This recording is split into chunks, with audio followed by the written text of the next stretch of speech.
No quadro Direto ao Ponto, a participação da economista e vice-presidente do Conselho de Desenvolvimento do Vale do Taquari Codevate, a Cíntia Agostini. O assunto, claro, eleições, a gente já vem falando antes do pleito, durante, após o pleito, a gente vai continuar falando sobre esse assunto, mas agora com resultados, né? E essas eleições, e justamente a Cíntia vai comentar sobre isso, os resultados para o Vale do Taquari, agora com números já, né, com o resultado todo aí, e claro, exceto a questão de governador e presidente, mas os demais cargos sim, e nenhum representante aqui para o Vale, a gente lamenta muito. Bom dia, Cíntia. Bom dia, Ricardo, Rita, os nossos ouvintes da Rádio Independente. A gente lamenta e nós precisamos compreender isso enquanto processo, né? Compreender isso regionalmente, quais são os benefícios de nós termos votado tão pluralmente e quais são os prejuízos disso enquanto Vale Taquari. Nós já discutimos as questões de representação, né, do Vale, aqui falando basicamente, né, da Assembleia Legislativa Estadual, da Câmara Federal. Não é de agora, né? Os outros dois pleitos também aconteceu isso. E lá nos outros dois pleitos, os anteriores, todos os eleitos na Assembleia Estadual, por exemplo, fizeram votos aqui no Vale Taquari. Todos. Né? Todo mundo que se elegeu, dos nossos deputados estaduais, fizeram votos aqui. E essa eleição também não foi diferente, né? Ou seja, todos que se elegeram fizeram algum tipo de voto aqui. E isso tem a ver com vários motivos. Eu acho que uma somente coisa não explica. Uma delas, obviamente, e é legítimo, né, a pluralidade de possibilidades que nós tínhamos no próprio Vale. Né? O Vale nós tínhamos vários candidatos e isso faz com que se dividam votos. Não tem como, é inevitável. E também, né, pessoas que já são deputados estaduais e federais, e que têm bases na região e nas regiões, e que sim, né, levaram muitos votos de aqueles que estão na ponta, que são seus cabos eleitorais. Ou seja, nós votamos nessas pessoas.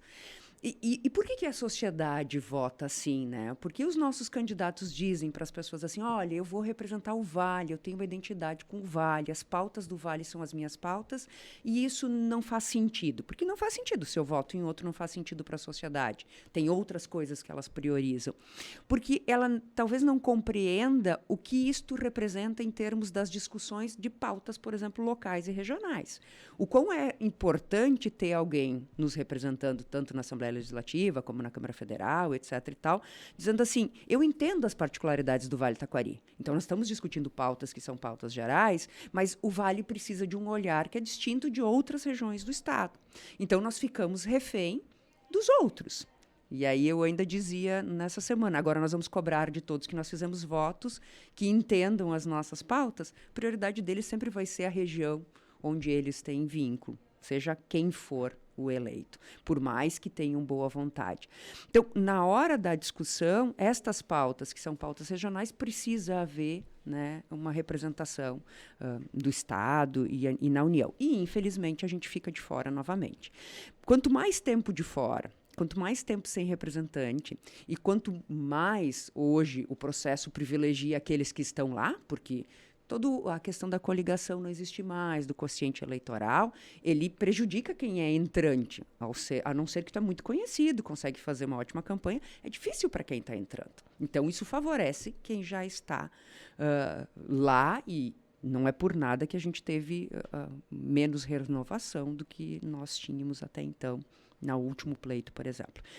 Fato é de que, tenho dito, né, o Vale... Os candidatos já compreenderam melhor, nos últimos 3 pleitos, esta representação do Vale. A sociedade precisa compreender melhor o que é representar o Vale. Aí sim, talvez a gente consiga eleger candidatos da nossa região. A gente discute muito aqui, a gente fala muito sobre isso, né, Cíntia? As lideranças, pessoas envolvidas com a política, empresários falam muito.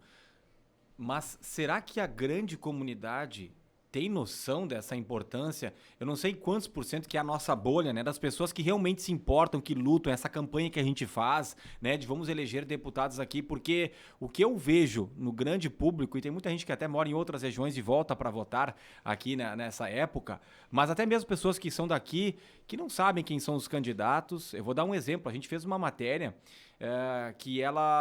justamente com esse intuito, né?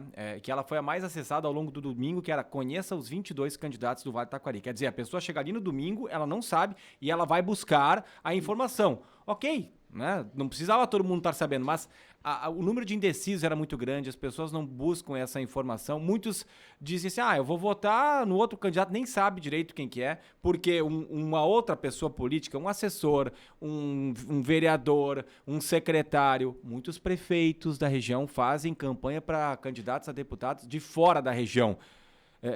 Te pergunto, será que essa nossa bolha, as pessoas que realmente se preocupam e querem eleger pessoas daqui, nós estamos falando de quê? De 10%, de 15% do Vale? Talvez chegue a mais? Porque muitos não dão esse valor, né? Eu não sei se não são menos, tá? Que esses 10%, 15%. Porque como fazer para mudar essa mentalidade? Eu acho que aí talvez esteja a chave também, né? Além dos partidos se organizarem, que é uma coisa mais difícil no meu ponto de vista. E é legítimo, né? O partido, eles estão nesse jogo, o jogo é legítimo de representação, porque às vezes tem estratégia do próprio partido nas regiões, e ok, mas também isso faz com que os votos se dividam. Na minha perspectiva, o que é mais sensível é isso que você fala, Ricardo. Como nós entendermos, enquanto sociedade, o que é, né, para nós um processo de representação. Numa discussão das pautas regionais, vamos olhar o exemplo das concessões, que a gente discutiu aqui muitas vezes. Então, nós conseguimos resolver parte dos nossos processos com os nossos movimentos associativos, cooperativos, mas muitas das outras pautas nós não conseguimos resolver ou ficamos refém da decisão dos outros. Estas, se nós tivéssemos representação olhando para as nossas particularidades, possivelmente nós conseguiríamos vencer melhor. Por quê? Porque nós somos regiões distintas. Agora, eu quero aqui confirmar isso que você diz, né, Ricardo? Não foi uma ou duas pessoas que disse. Elas sabiam em quem votar para governador e para presidente, que isso estava muito mais presente, e a campanha... Especialmente para presidente, né? Isso. Ali para elas estava muito claro. Agora, falar do Senado, deputado federal, principalmente, talvez, Senado e deputado federal e também dos deputados estaduais, não. E aí decide na hora, né? Olha lá as opções que tem. Esse nome eu conheço. E aí o nome que eu conheço é o nome que já está na Assembleia e não tem ninguém da região lá. Então, isso tudo vai fazendo com que se mantenha as condições que a gente tem hoje. E, infelizmente, novamente, nós não elegemos ninguém. Como fazer para a sociedade perceber, né? Nós temos que demonstrar mais esse grupo e essa bolha, para usar o termo que você disse, né? Demonstrar mais à sociedade o quão é importante a representação nas pautas. Porque, no final, a gente vai resolvendo as pautas enquanto região. Mas nós precisamos dizer, bom, nestas condições, alguém nos representando, nós teríamos um melhor resultado. E sim, um comprometimento maior de todos com todos no território. E aí, falando de muitos que fazem votos de fora aqui, por causa de outros compromissos já, né, de recursos, de campanha, etc. e tal, que aí sim é um compromisso enquanto região. Isso não é simples. Não é simples e, infelizmente, nos leva ao resultado que a gente tem hoje. Consequências para o Codevate, especificamente? Nós vamos ter que contar com outros para nos ajudar nas nossas pautas, né? Todas as pautas que são pautas regionais e que dependem dessa articulação, nós vamos ter que continuar contando com aqueles que têm aderência, às vezes, setorial, né? Tem aderência à discussão de um tema, exemplo, né, da nossa agricultura familiar, ou da cadeia leiteira, ou o tema das concessões, e é nesses que nós vamos ter que ir, infelizmente. Somos o Vale do Alimento, somos o Vale de grandes indústrias, de empresários fortes, mas uma das poucas regiões que fica sem representante, isso, né? Isso. A gente vê em quase todas as regiões representadas, regiões até menores, mas aí que focam em poucos candidatos, ou um ou dois candidatos, e aí conseguem eleger e tem representação, especialmente em Brasília, mas também na Assembleia. Exatamente. E aí nós ficamos de fora, 3 ou 4 regiões no estado, né, que ficam de fora de representação, e nós vamos ter que contar com as condições daqueles que foram eleitos também pelos nossos votos, quando for pauta deles. O que talvez seria um pouco diferente, ou muito diferente, né? Agora talvez tenha que entrar numa fila, né, tem de outras pessoas também que têm propostas semelhantes, o que seria uma linha direta, talvez, com, né, com o representante ali. Agora precisa dividir esse espaço. Vou dar um exemplo que ele é um pouco mais longínquo, mas que faz todo sentido. Quando nós estávamos fazendo uma discussão do tronco da Ferrovia Norte-Sul, que depois se desfez, refez, esse processo já foi longe. Nós perdemos essa discussão por falta de representação na região. Quem ganhou essa discussão levou essa discussão por causa dos representantes que tinha na região que conseguiu defender essas pautas. Nós não chegamos lá. E aí, na hora da tomada de decisão, essas pessoas representaram as regiões de qual elas eram originais. Gerson Fraga está conosco, ele diz, Lajeado, os maiores culpados desse grande... Gerson de Lajeado, no caso, né? Os maiores culpados deste grande número de candidatos de fora a fazerem votos em Lajeado e região são os próprios vereadores, prefeitos que fazem campanha para candidatos de fora da região.